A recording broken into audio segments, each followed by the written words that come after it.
Okay, so we're live. Hello, everyone. Can you all hear me? Can you put a hi in the chat just so I can make sure everyone's tuned in and can hear my voice? The chat's to the right-hand side of your screen.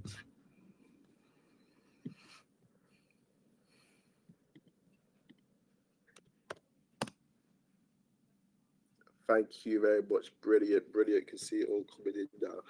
So yeah, first of all, welcome to this webinar today. We're all happy to have you on board.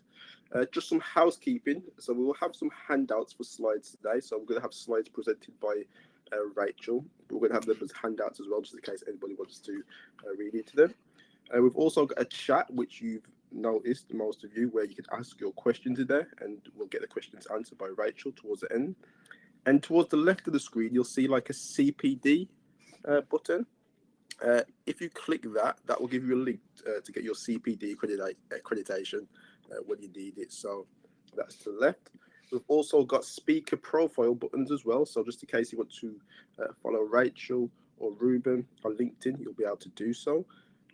And yeah, that's it for me. So without further ado, what I'm going to do now is pass you over to Ruben.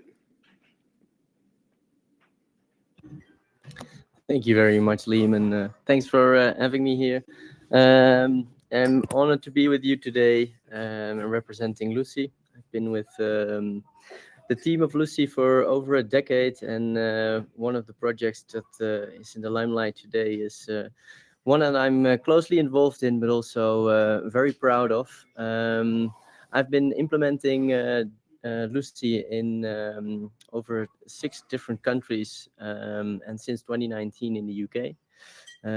Luscii is named after Luscinia, which means nightingale in English.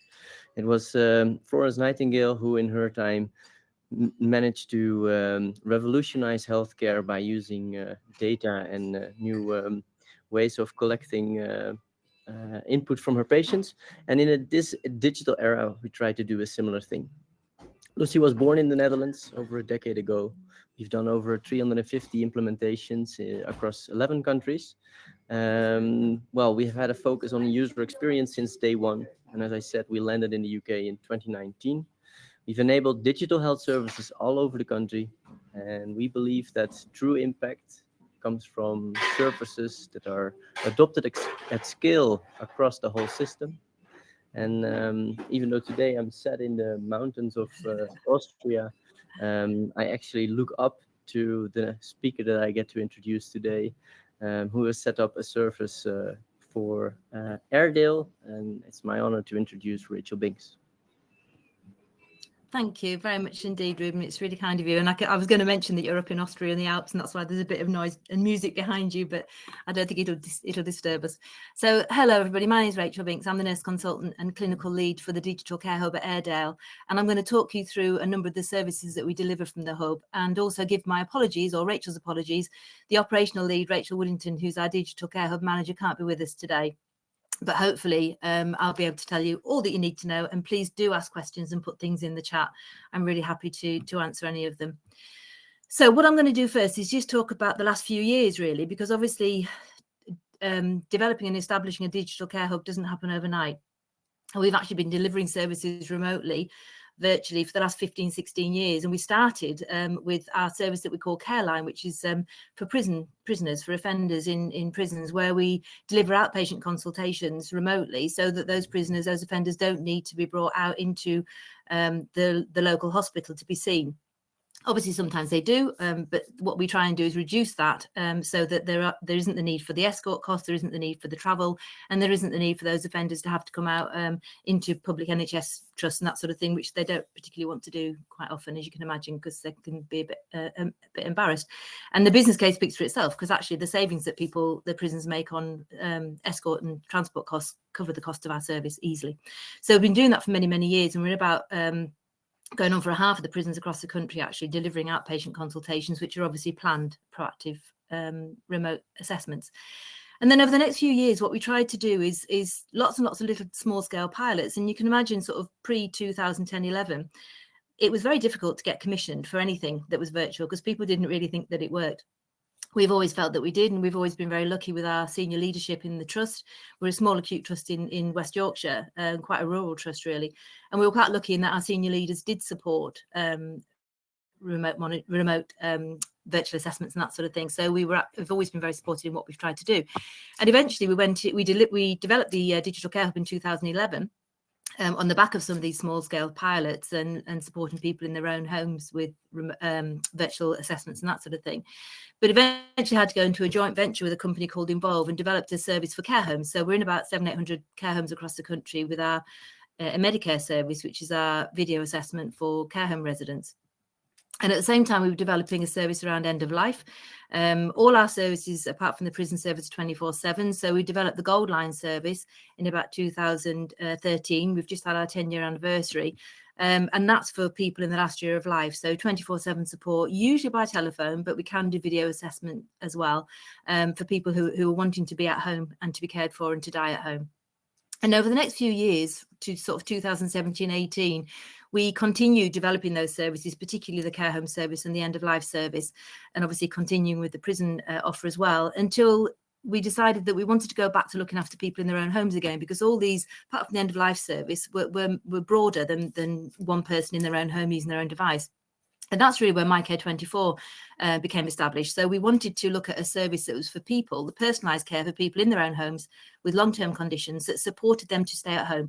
So in effect, a Gold Line service, but not for people in the last year of life, people with chronic ill health that can obviously go on for many, many years. So from 2018-19, we were developing and sort of strategizing really and deciding what we wanted to do in terms of supporting people in their own homes, using their own technology rather than having to buy technology, and which obviously made the service much cheaper. And then, of course, COVID hit. So we were in a position, because we'd done some pilots with respiratory patients, to set up very, very quickly the COVID oximetry home service and the COVID virtual ward. And I'm sure that a lot of people that are on this webinar today have also set up those services. And we were able to rapidly scale our MyCare24 service, having done the pilot with 50 respiratory patients, COPD patients, to up to 6,000. So that was thanks to Luscii. There weren't any other digital solutions at the time that would allow us to do things at scale. There was quite a few other companies around that would do small scale, but we wanted to do large scale, and we wanted to do large scale because we felt that, one, we could do it because we had the digital care hub there, which was already staffed, and we had a little bit of capacity. We certainly don't anymore because of the demand, and we wanted to offer more care to people in their own homes. So we were in a position then to do that, and obviously Luscii hugely helped us in terms of remotely monitoring those people. Because prior to that, it had really been more about phone calls and video assessment rather than actually remotely monitoring lots of people at the same time.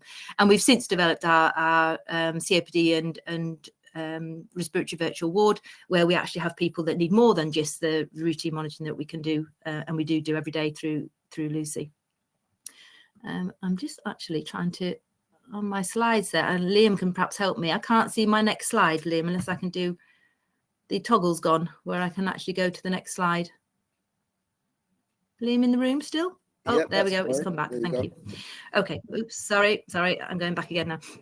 So yeah, so that was our journey. And then really what I'm just going to do over the next few minutes is talk through the services that we deliver, and then concentrate particularly on MyCare24, our COPD service, which is our remote monitoring service.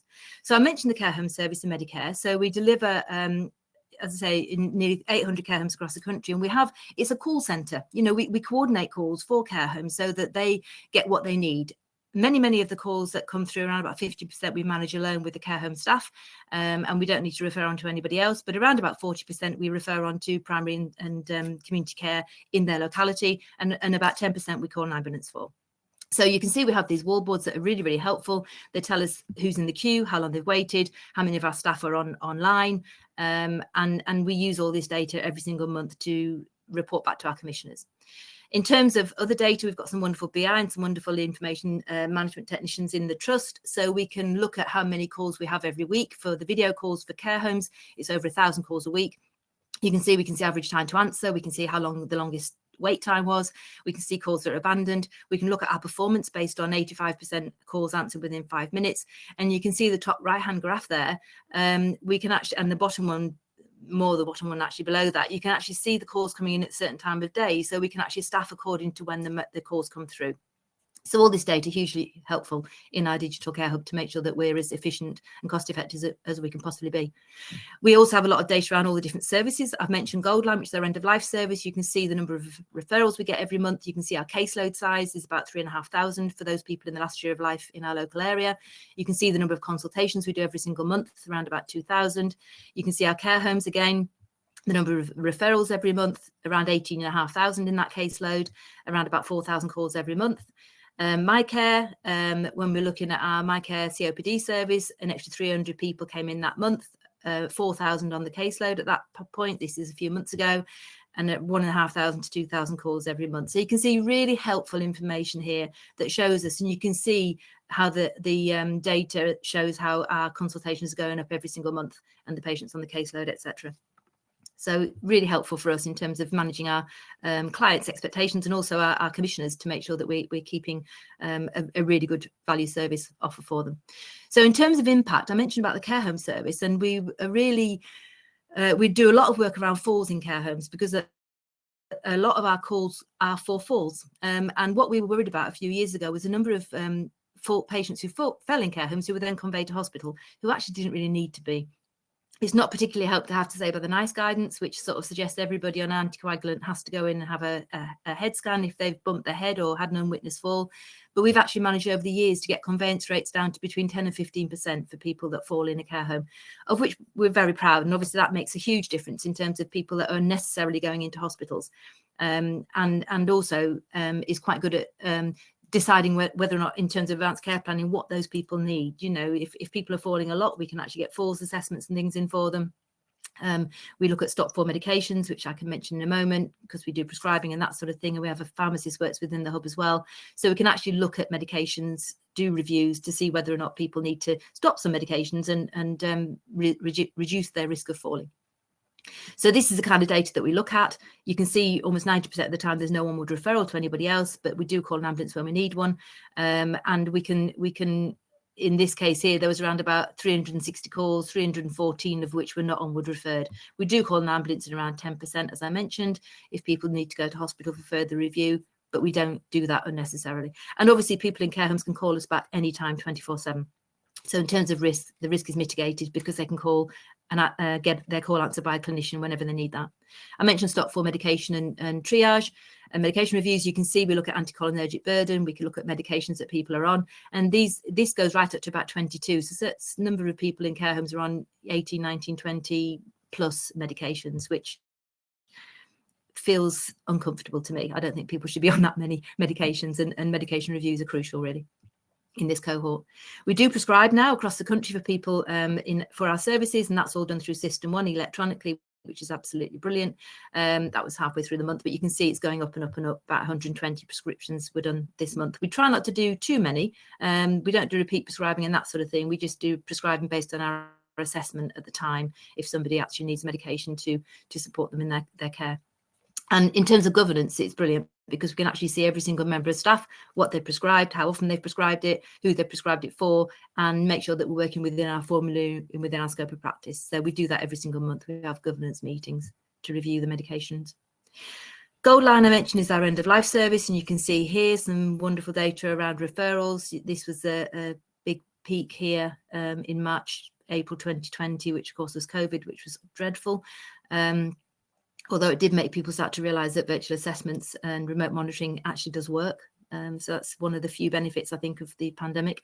But lots of other data and demographics that you can see here. So we can see who's referring to us. We can see what people are referred for, in and out of hours calls, all that sort of thing, which is hugely helpful. And I mentioned we get a number of calls, around about 20,000 per year for our end of life service. And we can look at ethnicity, we can look at age profiles and all that sort of thing as we go through our data. In terms of hour of consultation, again, I mentioned earlier, very important, because in our digital care hub, we need to make sure we've got enough staff. We're having to increase the number of staff we have on night duty because actually we're getting quite a lot of calls through from, from 8, 9 in the evening right through till 7, 8 in the morning. So it's really helpful for us in terms of our staffing and our staffing model to make sure that we can see this data. You can see in and out of hours is pretty well matched. So, a lot of these services, particularly virtual wards, tend to run 8 till 8. Some of them work 7 days a week, some don't. my view's always been, and all of our services do actually run 24/7 because people need us 24 hours a day. And actually, it's in the middle of the night when somebody needs you most, and those are the people that are being transferred into hospital because there aren't many other services out there to support.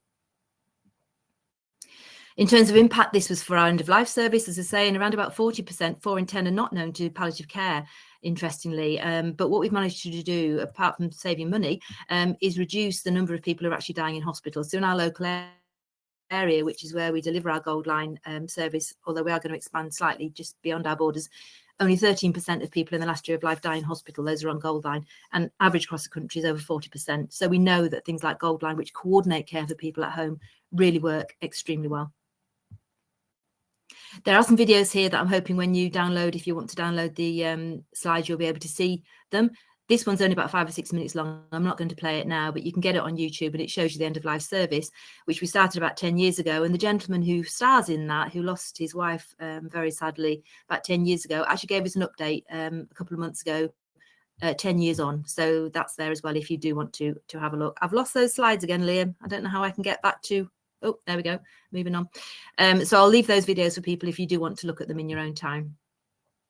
So really talking now about COPD and remote monitoring, which is mainly what we wanted to talk to you about. And certainly Ruben's here, which is wonderful. He can give you lots of information around Luscii, the Luscii app that we've been using for the last 4 years, I think now.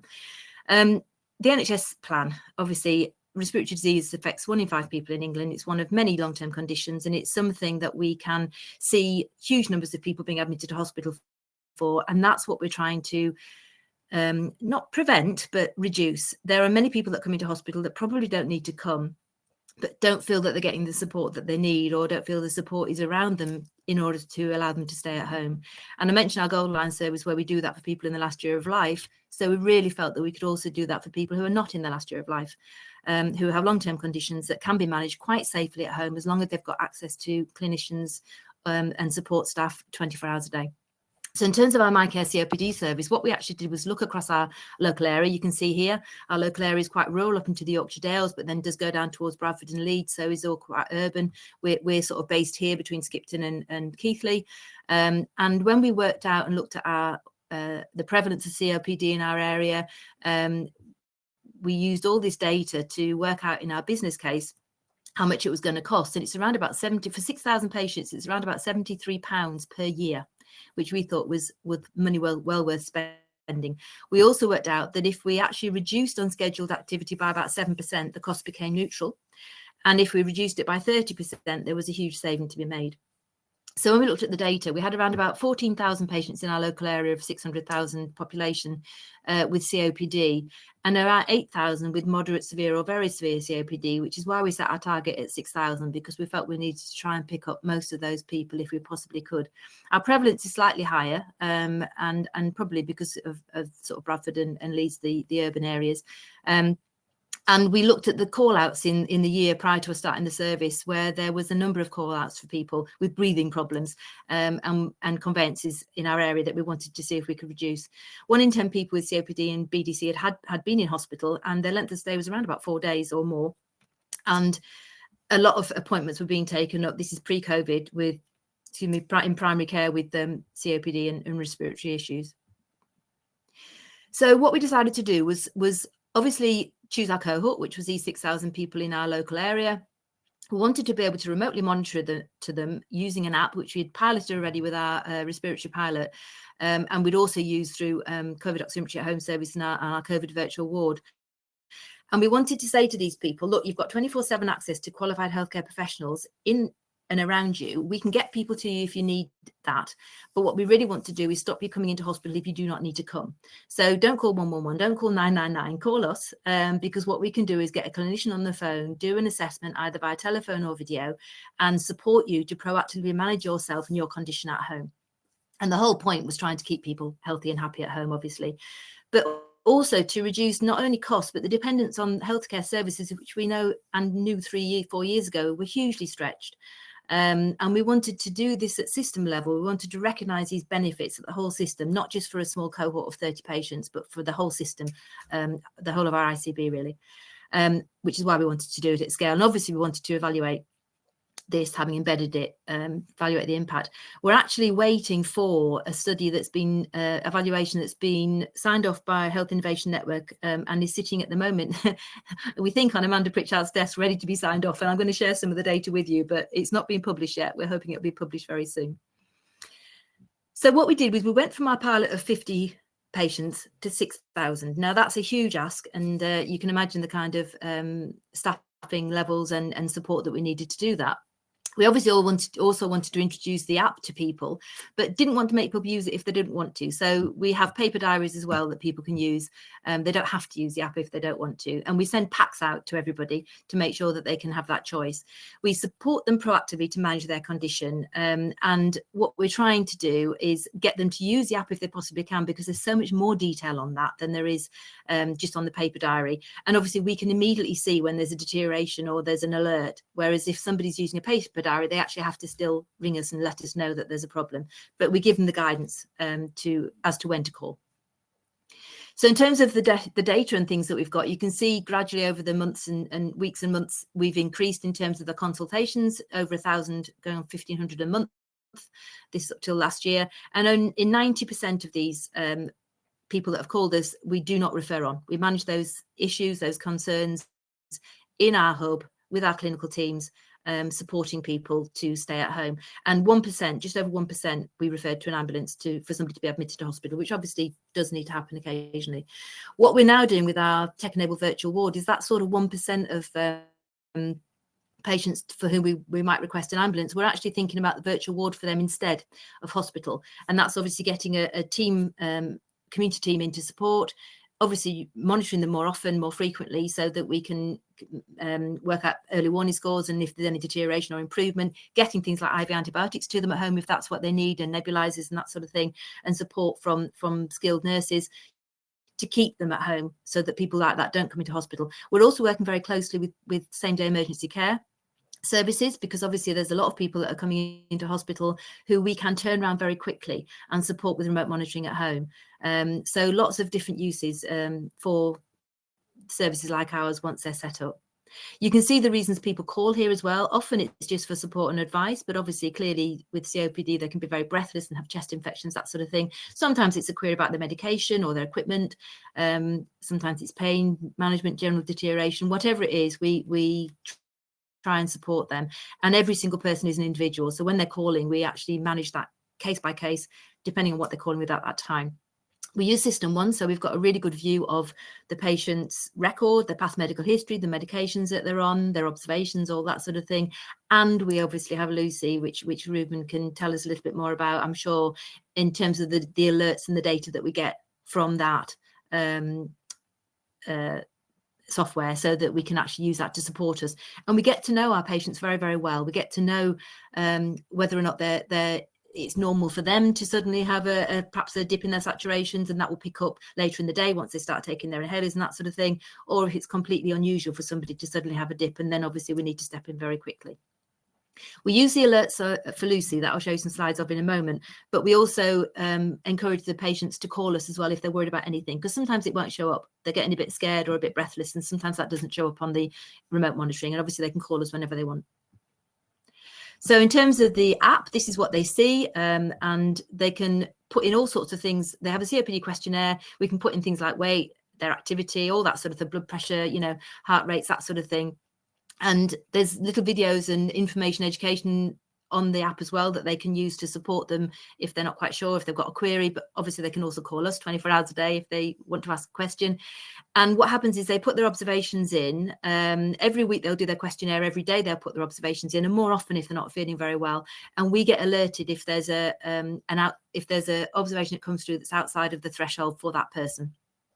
We don't alter thresholds until we've done a governance review if we're getting lots of alerts on them. So everybody's set within the national early warning score, so they'll alert if they're dipping into amber or red, and if that's normal for them, then we'll start looking at thresholds once we've done a governance review, which we do every single month with all the top alerters.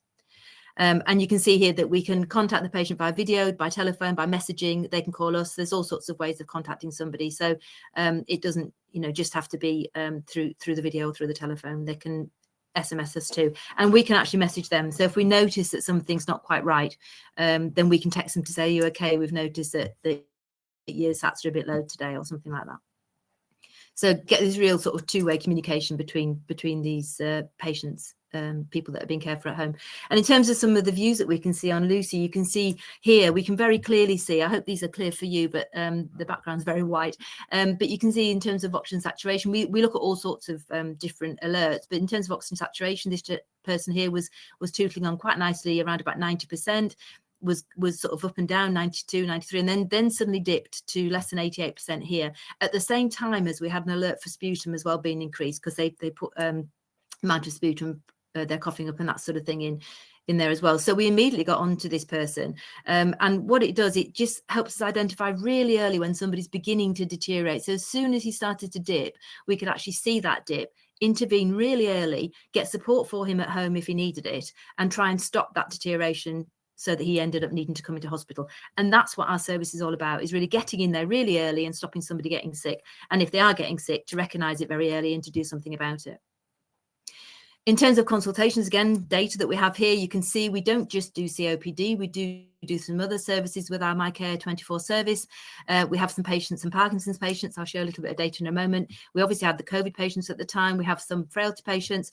We have MyCare 72 hours, which actually is brilliant. This is like a turnaround in ED. So somebody comes into the emergency department and the consultants don't want to admit them, but they're just a bit worried, and they don't, or perhaps the patient doesn't want to stay in hospital. What we can do is send them back with a supported discharge so that they can be remotely monitored by us for up to 72 hours. And obviously, if we need to step them up either back into hospital or we need to step them up into one of our other services, we can do that. But this is really helpful to get people home and to reassure the consultants and the nurses in A&E that people are still being supported, even though they're not in the A&E department. Parkinson's, I mentioned, we get a couple of hundred calls a month from this service, which actually isn't, we don't do remote monitoring on these patients, and it's not actually commissioned. We just do it to support out the single-handed specialist nurse that looks after these patients at home, but really helpful for them because it means they've got 24/7 support to the digital care hub where they can be supported. And again, you can see here 94% of the time there's no onward referral at all, but we do refer on to GPs and community teams if necessary, and very occasionally call an ambulance for somebody on the Parkinson's caseload. Again, most of the time it's around medications, it's around proactive support and advice, so lots of information there that our clinical staff can support with to keep people safe at home. 72 hours I mentioned to you. Again, sorry, is somebody wanting to come in there? Go on, Liam. Yes, sorry, Rachel. We've got quite a few questions, so I was just wondering if I should ask you just absolutely. I'll stop. Yeah. So, just the first question I could see. Again, apologies if I've missed anyone's questions. I will get back to them. So we've got Bob. Bob wants to know what intervention is available for those whose health condition affects digital accessibility. So that's a question from Bob. Yeah, it's interesting, isn't it? One of the things I didn't sort of touch on and I thought would come up in the questions is onboarding. So how we get people actually onto the service. And obviously you can imagine what a mammoth task it was for getting nearly 6,000 people onto the COPD caseload. We have a lady called Ali who does that. That's her permanent job, is to onboard people. And she's absolutely brilliant. And part of that is done at referral. So we will do an assessment based on what we can see, what we're hearing, what the patient's saying to us as to what they can do. Now, this is why we have the paper diary as well, because some people either don't want to or are digitally excluded and can't access either through physical means or because they don't have the kit there, the digital service, which is why we felt it was so important that we also had the paper diary. So most people will have a carer or somebody at home with them. Not everybody, obviously, but most people will. We always send them a saturation probe so they can monitor the saturations. If they're in our virtual ward, they also get blood pressure monitoring and thermometers and that sort of thing as well, so we can do proper early warning scores and proper more robust assessments for them. But if people can't use the kit and can't use the paper diary, then obviously it becomes quite difficult. But most people can use a telephone, and that's all that they need. It doesn't have to be digital. Sorry, Ruben, do you want to come in there? Yeah, but maybe I went in too quick. So please finish your thing, and then I'll jump in with maybe one addition. Yeah, I was just going to say, so really all they need is a telephone. If they can use a telephone, or if they can use, if they've got a smartphone, they can use sort of not FaceTime, we use Attend Anywhere, but they can use a video, then that's how we will support them.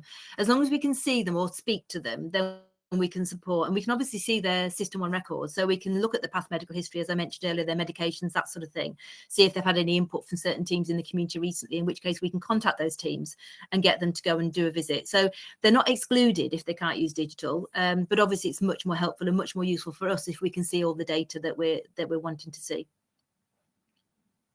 Yeah, and just maybe a small addition to that, because you said it all, but our focus with our app has been from the start on user friendliness, user experience.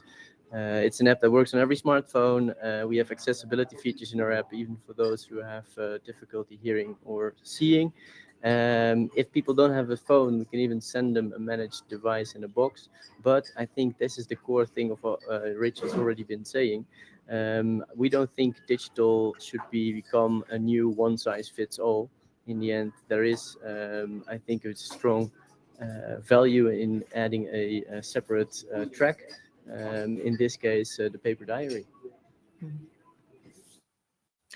It's all about having support, I think, 24/7 to a clinical member of staff, as much as it is anything to do with anything digital. Did that answer the question, Bob, or is there more on that? I don't know whether anybody can actually speak back to me. Can they, Liam?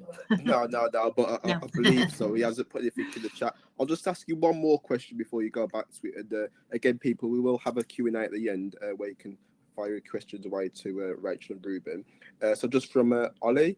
Ollie says, have you seen good adherence in terms of data entry / symptom reporting? Yeah, really good. And I think what people realize at home when they're managing their own condition is the more they put in, the more they liaise with us, because the more they put in, the more we contact them, obviously, particularly if they're alerting. So if somebody's been regularly putting in their data every single morning and all of a sudden doesn't, then we will contact them to say, we've noticed that you haven't put anything in recently. Are you okay?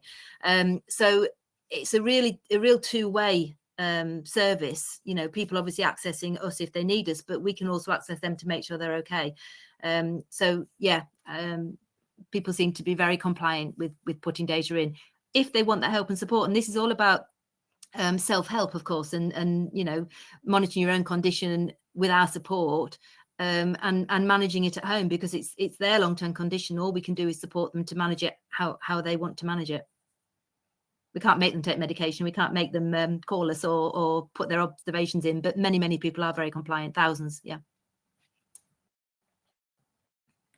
And yeah, thank you very much. And just one more, sorry about this, because we've got David who just wants to get his questions answered before we move on. He says, you've given a good sales talk for your remote monitoring. What do you see as its disadvantages? Perhaps there should have been a doctor on the call to talk about that. Why would a doctor be able to give you the negatives any better than any of us? I wonder. It's not. I don't work for Luscii. It's not a sales talk. It really is about patients. We use Luscii because we wanted to do this at scale. That's the reason we went to Luscii, because we knew we could do a population of hundreds of thousands rather than just a population of 30, 40, 50, 100, whatever. In terms of, sorry, just say that bit again, Liam, about the wanting a doctor on the call to. Yeah, it says perhaps there should have been a doctor on the call to talk about that. So yeah, you'd give it a good sales talk. What do you see as its disadvantages? Disadvantages, yeah. I mean, people don't have to use it, so in a way, there isn't any disadvantage. And just to say to you, our digital care hub is 24/7 nurse-led. We don't have doctors working in the digital care hub. We liaise and communicate with doctors in the hospital, all the specialisms, because we're an acute trust, and within community and primary care all the time if we need to escalate for medical support. If we don't, then we don't disturb them. We manage those patients on our own. As I say, sort of in this 72 hours, 89%, there was no one referral to anybody. We just manage that case on our own. We work very closely with the GPs, just to reassure you. And I mentioned that we do governance meetings every month. A GP, Catherine Hickman, who's absolutely wonderful, comes on those meetings, as do hospital consultants. So when we're actually looking at thresholds and looking at alerts for the people that are on CAPD service, we don't change anything unless we've actually done a review of why they're alerting and whether or not it's normal for them to be 88 to 92% saturating, for instance. And our GPs and our hospital consultants are hugely supportive, as are our specialist nurses, in having a look at that person, that individual, to decide what's best for them. So we are multidisciplinary in terms of our governance and our support for our residents. The hub itself is nurse-led and nurse-delivered. In terms of, again, the question around sort of negative and whether there's any disadvantages, I can't see that there are, because this is an addition. This is an addition to anything else that these people have at home, but actually allows them 24/7 support to clinical staff. So with or without using the Luscii app, as I say, some of them don't use the Luscii app. They don't use any app at all. They just use a paper diary and they use a telephone. So, you know, it's not about the app. This isn't, as I say, a sales talk for the app. This is just the way we do remote monitoring, and we happen to use Luscii, and it works brilliantly for us. Is that okay? Yeah, that's okay, Rachel. Thank you for that. If you just want to carry on, and again, people, we will have questions towards the end, so we could find them away then. But we'll just make Rachel continue now. Thank you, Rachel. Brilliant. Thank you. So I suppose leading on from that, really, people sort of say to us, "Are you a virtual ward?" We say, "No, we're not actually a virtual ward. We're before that." The whole point of our service is recognising it early when somebody's starting to deteriorate. The virtual wards tend to be stepping up people into, you know, from primary care, which I don't think is happening very often. I know it does in some, but stepping up people into a virtual ward because they're deteriorating in the community and need more support. We try and do that for people at home with the existing services that are around them. So there might be under community matrons or under community teams, for instance, district nurses. So we will access them to go and do a visit if we're worried about somebody. So it's not really the virtual ward model.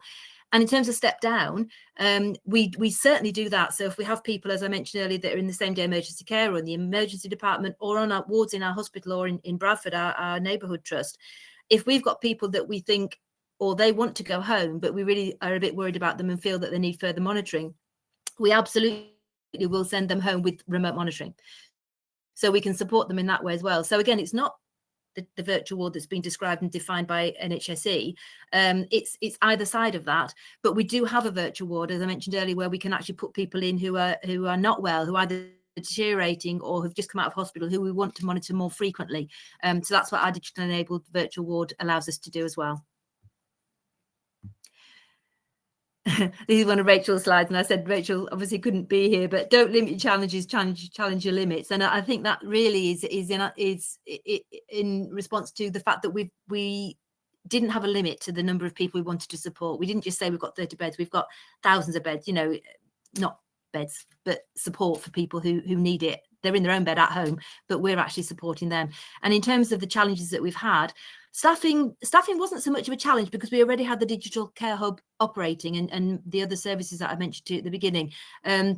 In terms of training and education, some of the staff have been there 10, 12 years. In fact, if you get a chance to watch the Gold Line video, Fran and Rachel, who are the stars in the video, the two staff that are on there, the two sisters that are on there, are still with us now. So people tend to stay for a long, long time, which is absolutely brilliant. So once we've trained people, and obviously we continue to develop them in things like electronic prescribing, etc., they tend to stay, or they get promoted actually, because once we get people who are prescribing, they go on to be trainee advanced practitioners and go on to do masters and that sort of thing. Onboarding was a challenge because of the number of people that we needed to onboard. But as I mentioned again earlier, Ali has been absolutely brilliant and she does a fantastic job of onboarding people and having that person-centered support and call. So they all get a call, they all get chatted to by Ali. They all we talked through how to log on, how to get the app, how to download it, how to use it. All that sort of thing is done personally with every single person that's been registered to the service. Funding is a challenge ongoing. We did get funding for 3 years. We're waiting to hear about funding ongoing. We're not sure we're going to get it, and it's so frustrating because our data is showing really good results. But I think everybody's in the same boat at the moment. We just have to wait and see what money is there and what can be supported in terms of our services. And digital exclusion, I think we've talked about that, but I'm very happy to answer some more questions on that if people want to ask. So in terms of the service itself, we have, as you saw earlier, around about 1,000 clinical calls a month from around about 1,000 Luscii alerts. And over the time we've been running, 20,000 plus clinical calls have come through to our service. Our ambulance conveyance rate is very low. In our evaluation, which hopefully will be published soon, we have a reduction of almost 50% in non-elective admissions to hospital through this cohort, which has been absolutely brilliant. And these are people that you would expect to get worse because they have a chronic ill health condition that is deteriorating. So by supporting people to stay at home and to remain healthy and to intervene very quickly when somebody begins to get sick, we're actually seeing that we can stop those non-elective admissions. And there's been a reduction of 21% in A&E attendances in that cohort too, as well as well, we actually refer around about 7-8% to GPs. So our referral rate to GPs, I'm not sure what it was before for this cohort, but certainly it's not huge. So we don't increase hugely the amount of work that GPs do, but we do use the GPs to support people to stay at home, just in the way as we're doing with the remote monitoring. And in terms of the headings have actually gone from this, but in terms of qualitative analysis, because it's both quantitative and qualitative, the evaluation that we had done, these are some of the things that we've got back from some of our patients. And what they say is things like they send a reading that's out of limits and they immediately get a phone call within a few minutes. It's that quick, they say. If anything starts to go wrong, they know somebody's watching, they know about it straight away, and they know that we'll call them and say, you know, is there an issue, is there a problem? Somebody else said that they're not scared anymore, like they were. They know what to do. They feel that we know what we're doing, which is great, and they're not frightened, because they know that we would call them and tell them what to do if they had an issue, if they were getting more breathless, or there was a problem with their observations. And somebody else said that we know them, you know, we know their condition, we know their progress, we can see their readings, so they just get the feeling that we are aware of who they are, and that we're there to take care of them. So all these really positive comments from people that have been supported by the MyCare24 service, and the fact they've got that remote monitoring at home. And again, in answer to your question earlier, you know, what patients receive is this person-centered approach. We tailor it to every single person. It's individual depending on what they call us with and what their observations are stating and what's in their personal record, and obviously their past medical history, etc. It's digitally enabled, the services, but not necessarily our patients, because not everybody can be digitally enabled. We get that. And it's interesting actually, because we've done an evaluation looking at digital exclusion and patients that use the service. And it's sometimes the sort of people my age, middle age, you know, 50, 60-year-olds that don't use it. The 70, 80, 90-year-olds are quite happy to. You know, some of them have become really quite digitally enabled and are very happy using their emails and things now. I think a lot of grandparents, my mum's 86, we got her an iPad so that she could actually keep in touch with the rest of the family. So she's got quite used to using Messenger and that sort of thing. So it doesn't faze people who are older, even if they've not been used to growing up with the tech. It's sort of those people in between, as I say, that sometimes don't want to use it, which is fine. Not everybody has to use it if they don't want to. So in terms of our challenges and the things that we've sort of done and the learning, these slides have actually gone a bit odd, but anyway, we needed lots of people to be onboarders, and what we did at the beginning was we had 2 or 3 people that were doing the onboarding, particularly Ali, but then we converted them into the clinical service delivery model. So the way we do our staffing is all of our staff manage or work across all of our services. So if somebody's not well, or you know, somebody's off sick or maternity leave, then everybody sort of mixes and matches and supports with all the different roles. So it's not just one person that does the onboarding, other people can support with that as well. And they can also do some of the clinical service delivery. We absolutely felt that engaging people in the model was crucial, and we made sure that happens, and that's what the conversation is. So that, as I mentioned earlier, they get referred through to us either by GPs or specialist nurses or hospital or anybody. We then make a telephone call to them to say, we're going to send you a pack. Do you want to be on? And a lot of people think it's a cold call. It's quite funny. They'll sort of say, where are you calling from? And we'll say, well, call us back. Just give us a call back. We're ringing from the hospital. If you want to be on this service, that's fine. If you don't want to be on it, that's absolutely fine too. Most people want to be on it, and we'll send them out a pack with all the information in it, and then do a second call a week later to get them onboarded and to get them using the app if they want to, and that sort of thing. Here, in terms of underestimating the time it takes to digitally engage people, some people do take quite a long time. You know, some people, as we were saying earlier, don't necessarily have emails. Most do, but not all. And one thing you do need is either a phone for a text message or an email.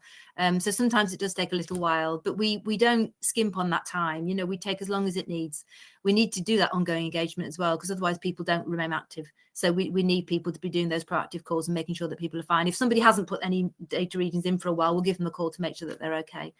And really it's about changing people's behaviour, you know, and just saying to them, hospital is not where everybody has to be. Actually, we can care for you really well at home, but we need to know when you're beginning to deteriorate and when you need our support, rather than waiting until you've got so sick that you actually do need to come into hospital. And I don't think it's just patients, actually. I think it's everybody. I think from the hospital point of view, we need to be thinking far more about pre-hospital and stopping people coming in the first place. and in community setting, which I know we've been talking for 20 years about transforming community services, haven't we? You know, we need to keep people out of hospital. The hospital is a place for people that are acutely ill and need to be managed in an acute environment. Most people would much rather be at home or in their residential and nursing homes rather than in a hospital bed. And I think that's what we need to really keep pushing. Again, sorry, Rachel. I know I said I would interrupt. Again, we've got a question from Pedro here, which I think will be a good one if you could answer. He says, apologies if it's being covered, but can you talk about the hub staff model, i.e. one nurse per amount of patients monitored? Yeah, we don't. Right. Right at the very beginning, I don't know whether you were here, Pedro, I talked about we've got lots of different services that we deliver from the Digital Care Hub. So we have some practice services around outpatient consultations with prisons. We have 24/7 support for people who are in their last year of life. We obviously have our MyCare 24 service, which is 24/7 support for people with chronic ill health who are not in their last year of life. And we have the care home service. And what we do, care home service is a bit separate because it's a joint venture, but the rest of the services, everybody manages every service or everybody works on every service.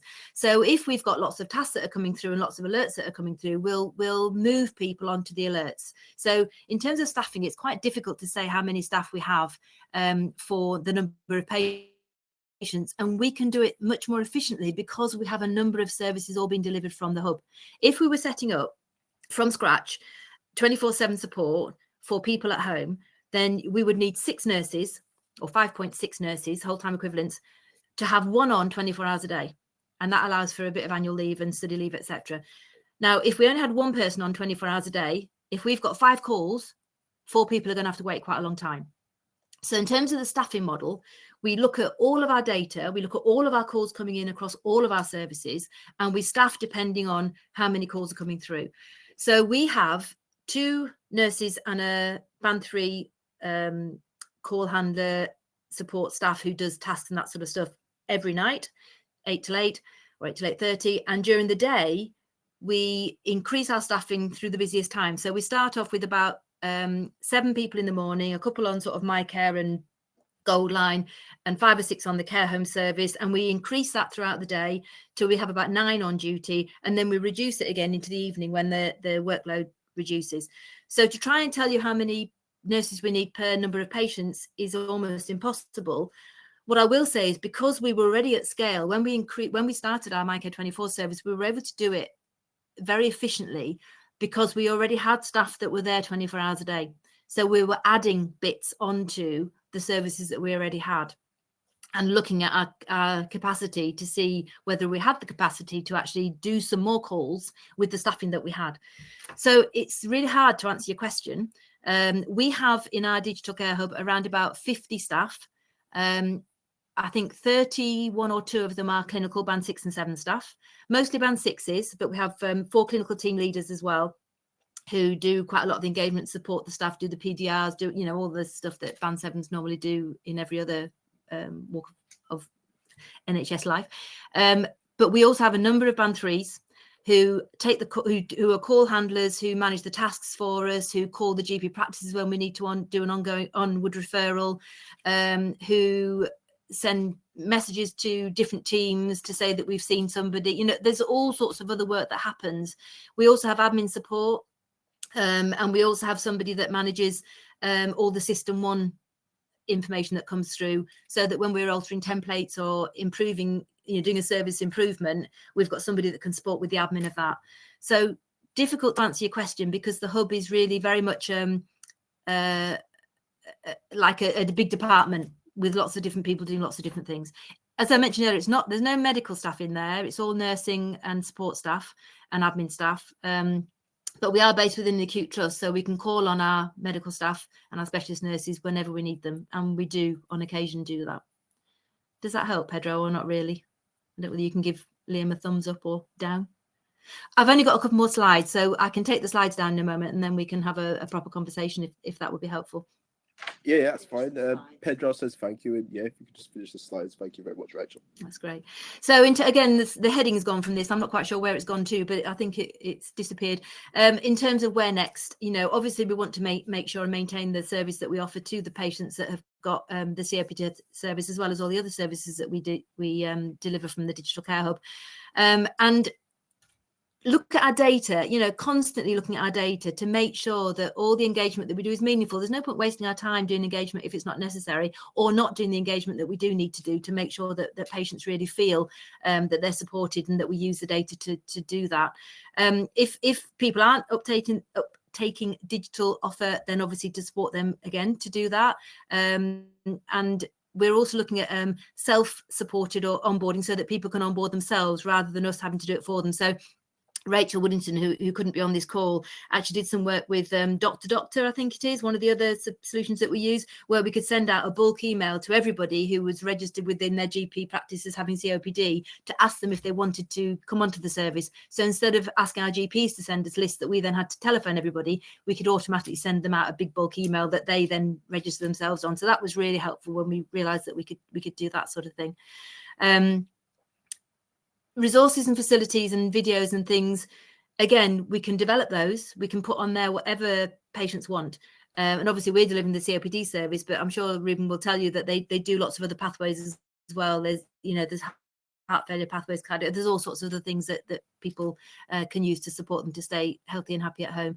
And obviously we're working very closely with Luscii whenever we can to improve the functionality of the app. And I think we both learn a huge amount from each other in terms of how we can make this app really user-friendly and something that patients really benefit from, including things like different languages, etc., so that we're not excluding anybody really. And that's the end of the slide. So I shall come out of this.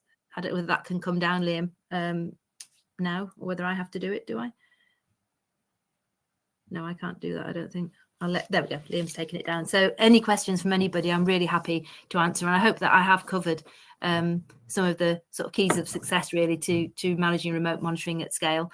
But if I haven't, please do tell me, and I can answer some more questions. And thank you for listening. Okay, that's fine. Thank you very much, Rachel. Firstly, Ruben, have you got anything to add before we go into the Q&A? I think the Q&A itself will allow for many of these additions, but in general, I wanted to give a quick thank you already to Rachel for sharing her story, and also countering some of the things we see in the chat, because I think it's great to talk way more about what's happening in there. Okay, thank you. So what I'm going to do, I'm going to kickstart off with we've got quite a few questions. So I'll kickstart off with Hannah's. So Hannah asked, how are adult social care included in the pathway, as they are likely to have a royal with many COPD patients? Yeah, and can I apologise? I noticed that people said I was going very fast. I do apologise. I do talk fast and whiz through the slides. So please do feel free to email me if you want to ask further questions. In terms of health and social care staff, every single service that we have, we set up a directory of service. So it doesn't matter whether it's the care homes, whether it's people with COPD in their own homes, whether it's our Gold Line service. We set up a directory of service for all everybody out there from health and social care that can support people, whether it's for end of life or for COPD. So we access anybody, including voluntary sector, actually, if that's what we need. We've had calls before where people are worried about their dog, and we get people in to support them. We have volunteers that go in and support people, and carers resource and people like that support people at home. So we can access anybody in our area, in our local area, to support people at home, to make sure that they get all the support that they need. And that clearly includes social care. A lot of the work that we do with care homes, which obviously isn't the remote monitoring as such, but we work very closely with social care and the local authority around residents in care homes as well. So it really isn't just about healthcare, it's actually absolutely health and social care. Thank you very much. Sorry, just before I go to the next question, I have made the slides available as well, so you should all be getting notification. I know some of you, so you can download the slides that Rachel spoke about. Okay, so the next question we've got from Rodrigo. He says, what is the cost effectiveness more words, of RPM versus inpatient services, considering readmissions and health outcomes? In terms of remote monitoring, is that what you mean compared to, yeah. That's one of the things that we're showing, hopefully, in our evaluation, which hasn't been published yet. It is difficult because obviously a lot of the business cases are based on reducing hospital admissions and reducing hospital attendances, but that doesn't stop everybody else coming. So the hospitals are still going to be there, still going to be open, and still going to be costing a lot of money. So it is quite difficult. But when we did our evaluation, when we did our business, the stream is gone. We showed that it was for around about £73 per person per year, we could offer the service, and that was in terms of what we could reduce as well of services that were being delivered to people at home. So we showed that if we had a 7% reduction in the number of people that are calling for other healthcare providers to support, then it would pay for itself. And we actually showed I think it's about 15 or 18% reduction. So that should show that it easily pays for itself in terms of the reduced number of visits that the community teams, GPs, etc., need to do, let alone the number of the reduction in the number of ED attendances and non-elective admissions from that cohort. But it is quite hard without that published data that, or that data being published, that, as I say, at the moment is sitting on somebody's desk very high up in NHSE. But we certainly showed for our cohort a huge saving. But the trouble is you've got to stop doing something to pay for something else, and it's what you stop doing, isn't it? We just keep adding on all the time rather than stopping doing things or making things more effective. So it's very difficult, I think, to show the economic benefit sometimes, but certainly our data supports it. Okay, so next question we've got from Richard. He asked, are other services linked to the virtual ward / local authority? It depends what we're not actually a virtual ward. We're a digital care hub. So we're a large department within an acute trust. And as I mentioned earlier, we link in with all the services that support people at home. And in hospital for that matter. So I'm not quite sure what question is being answered there, really. Okay. And then we've got Natalie. She asked, who manages the app, NHS or external? The app's managed by Luscii and by Ruben. So I'll pass that on to Ruben. Yeah, the app was built in 2014, first time round. It is a Dutch company officially that is hosting it on servers that are in Europe. Therefore, it complies to all requirements in order to use an app like this in the NHS. And you are not the only one, but this is used all across the NHS. Okay, and another question from Christopher. I think this will be for you, Ruben. It's what is measured of the app? He says, I'm guessing patient has to input the oxygen and, say if they've got a cough worsening or breathing. Yeah, thanks. This allows me as well to tell a bit more about how Luscii is building programs together with clinicians that in the end will hopefully improve their pathway. This is mainly done by selecting any type of instrument that we call both measurements, but also educational elements, such as videos or text you want to send to your patients. And lastly, something that Rachel also mentioned, the possibility to contact your patient. So it is measuring, educating, and contacting your patients. And the way you put it all together basically is by having a thought first about what is it that I want to achieve, what does better look like, and then think about what is then the input that I need to collect from my patients at home in order to decide about whether they are fine, deteriorating, but can be managed remotely, or whether they should come in and come for a consult.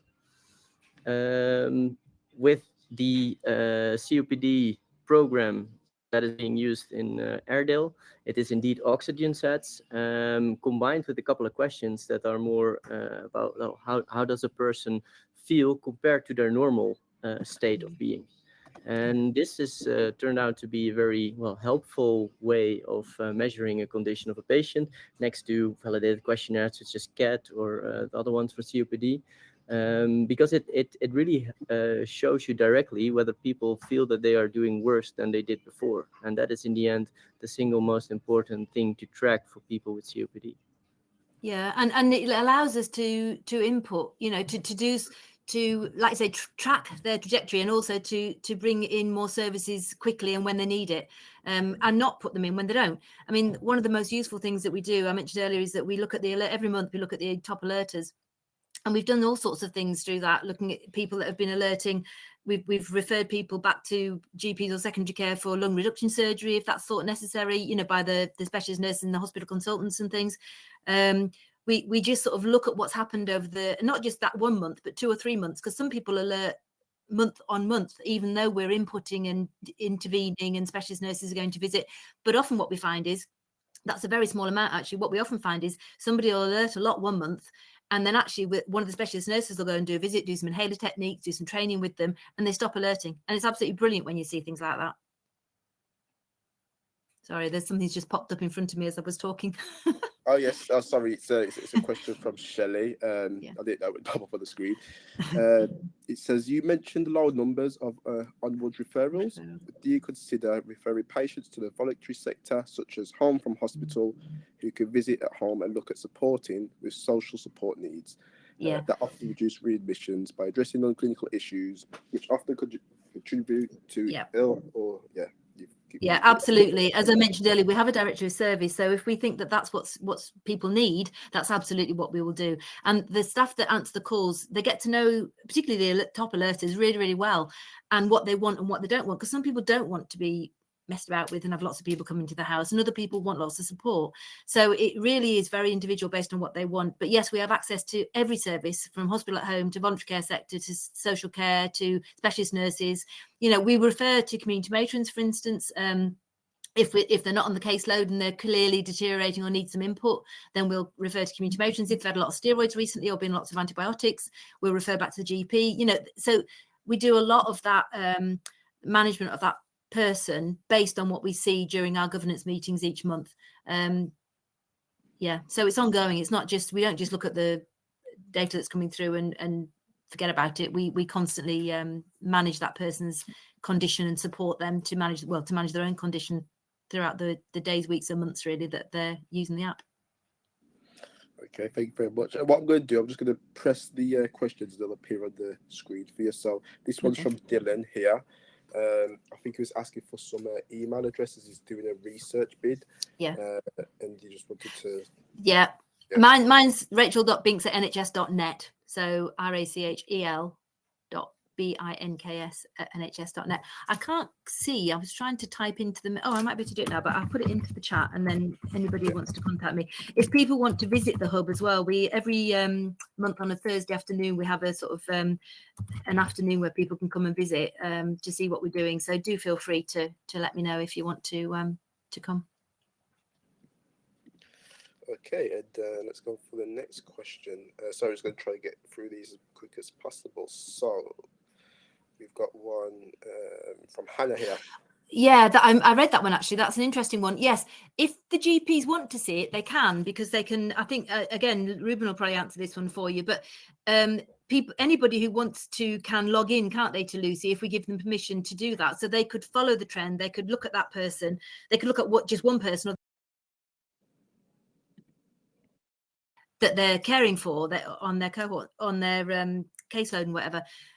But the GPs haven't asked us for that, other than Catherine, who I say comes on the governance meetings with us. So yes, they can, but they haven't seemed to want it. They seem happy for us to manage that route 24/7 and let them know when there's an exacerbation or an escalation that's required.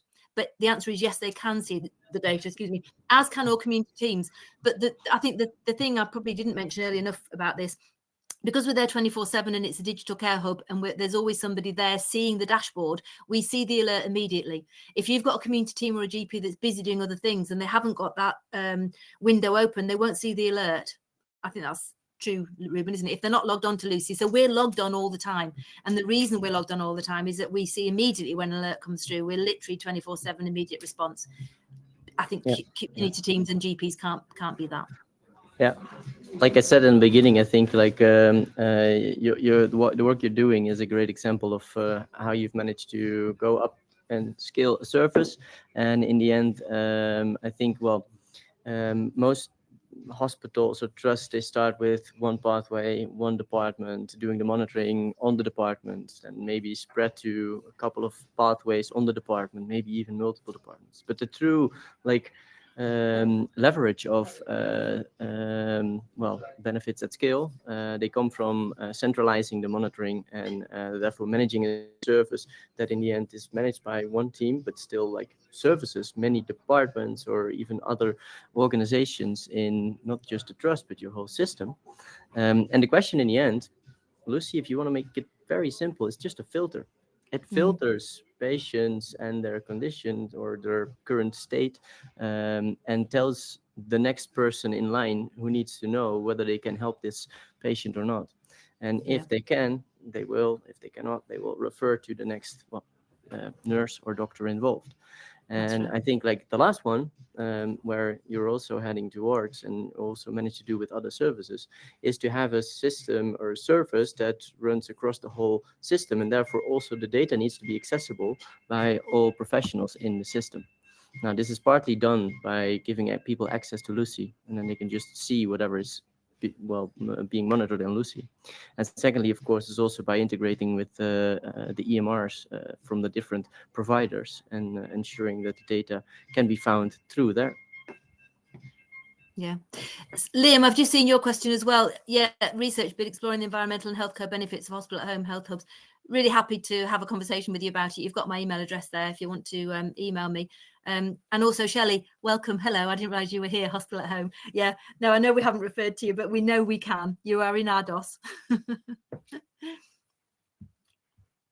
just going to this one is for you, Ruben, from Richard.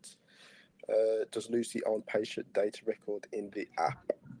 Yeah, I answered that in the chat as well, but happy to do so over here as well. Lucy is a data processor, so our contract holders, customers, the trust itself, they own the data, and we process it for them and present the data for them, but we never own any of the data.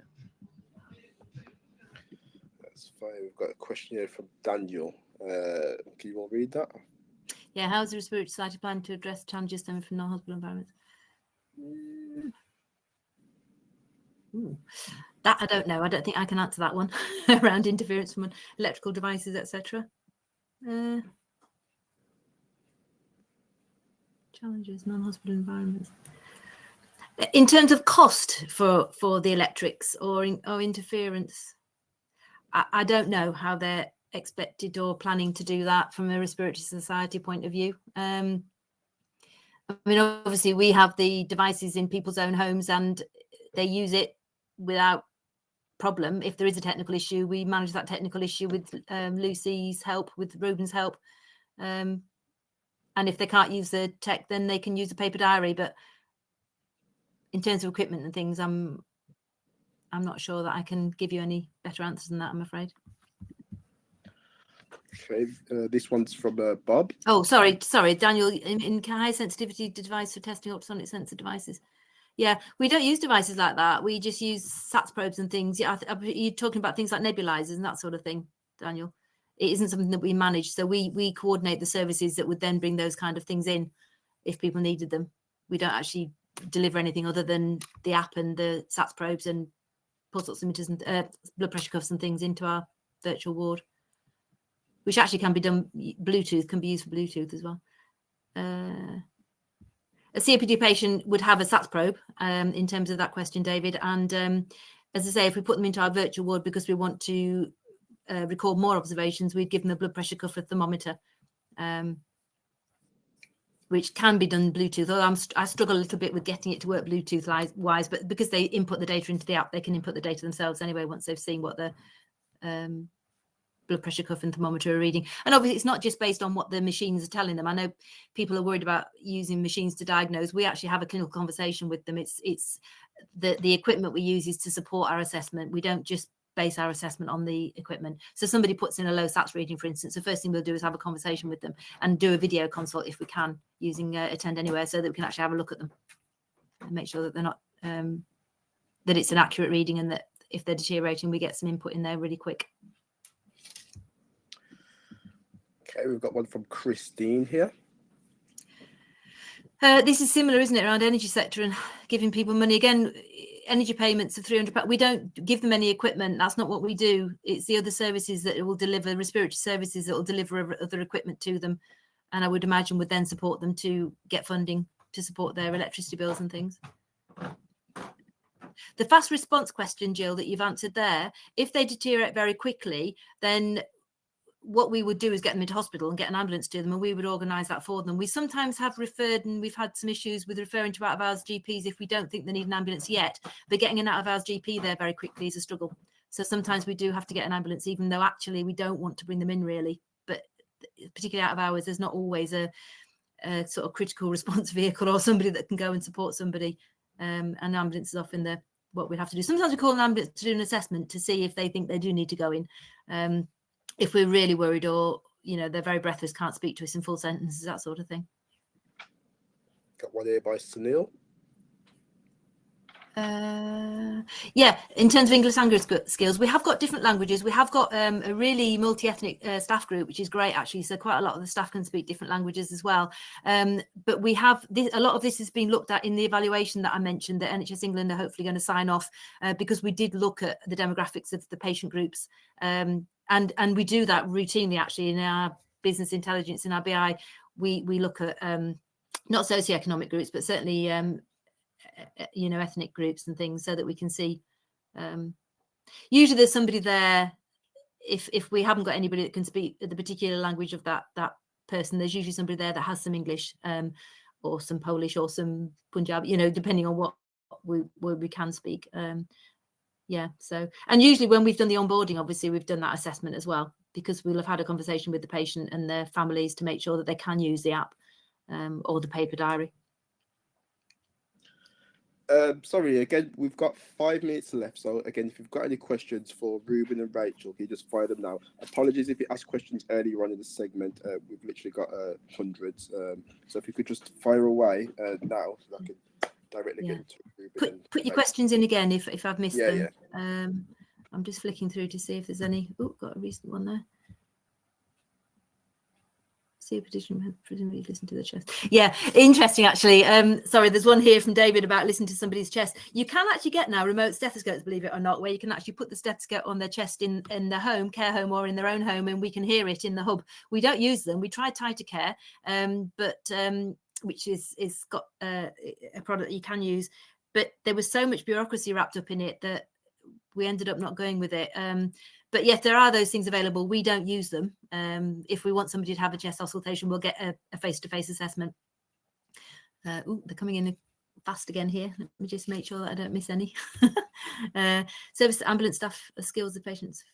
Yeah, it's on our record whether they've got the service in place. So we don't inform we do inform services about Gold Line and that sort of thing. So they know if somebody in the last year of life, for instance, and they have a sticker that they put on the telephone. They actually have a sticker that they can put in the house if they're on the MyCare 24 service as well. So ambulance teams can see that sticker and then they can call us, because they Yorkshire Ambulance Service we work very closely with.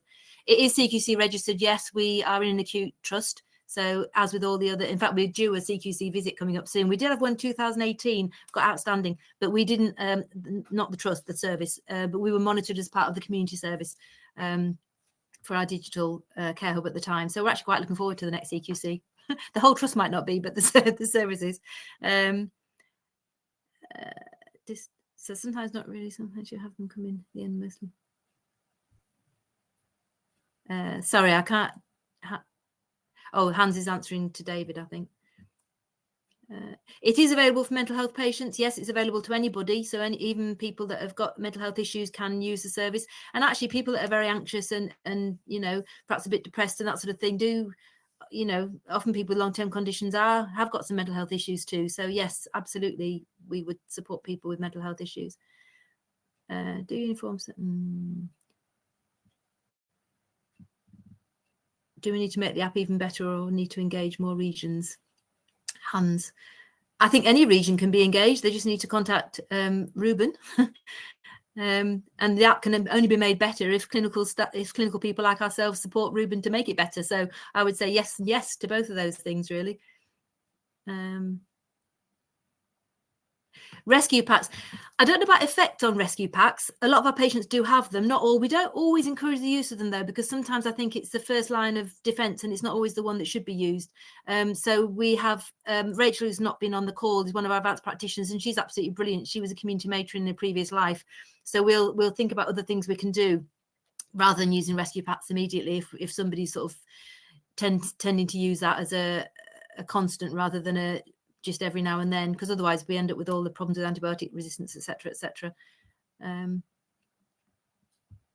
I'm going to go to the end here and see if there's any further ones.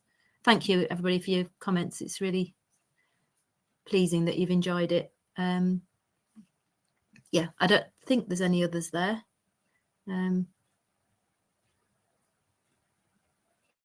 Bob, if you'd like to know more, please do email me. And thank you, everybody. It's been really great to talk to you all. I hope I haven't missed anybody's questions out. But as I say, if I have, please do just email. And contact Ruben if you want to get some more advice about Luscii, because it's great when you're doing something at scale like we're doing. I know not everybody is, but Luscii team are very helpful. Yeah, again, I've got Ruben's details to the left of the screen, so if you want to click and connect with him on LinkedIn, you can. I'll put his email as well in the chat as well. Rachel's in there as well. Again, just to wrap things up, thank you for everybody who's attended. Thank you to our hosts, Rachel and Ruben, and look forward to seeing you all again. Brilliant. Thanks, everybody. See you later.